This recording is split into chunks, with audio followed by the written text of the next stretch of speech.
In today's video, I'm going to teach you how to use constraints and auto layouts in Figma.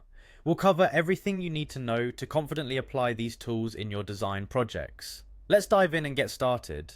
First things first, head over to the Figma website.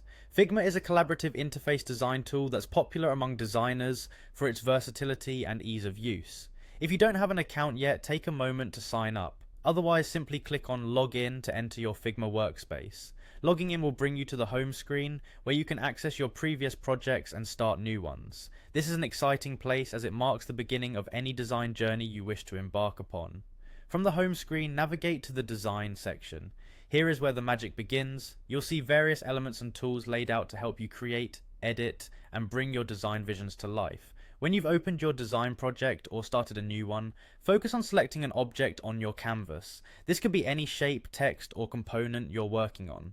Once you've selected your object, it's time to apply constraints. Constraints in Figma are vital because they allow you to control how an object behaves in relation to its frame.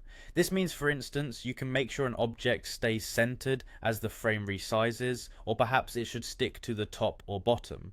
Now right-click on the object you've selected.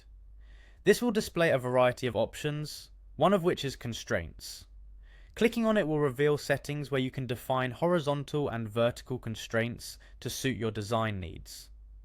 Doing this helps ensure that your design adjusts responsively when alterations are made, like changing screen sizes or aspect ratios. Next, let's add some auto layouts. Auto layouts are useful for maintaining consistent spacing between elements within your designs. To do this, right-click the object again and select Add Auto Layouts. This transforms your selected elements into a group that automatically adjusts when you add or remove items or when you resize the group. It's particularly helpful in creating uniform margins and padding, while the dynamic nature of auto layouts means your design adapts effortlessly. In summary, by using constraints you maintain your design's structural integrity, and with auto layouts you can create and manage complex layouts quickly and efficiently. These features together significantly enhance your design workflow in Figma, making your projects adaptive and responsive with minimal effort. Thank you for joining me today, and I hope you found this guide on using constraints and auto layouts in Figma helpful.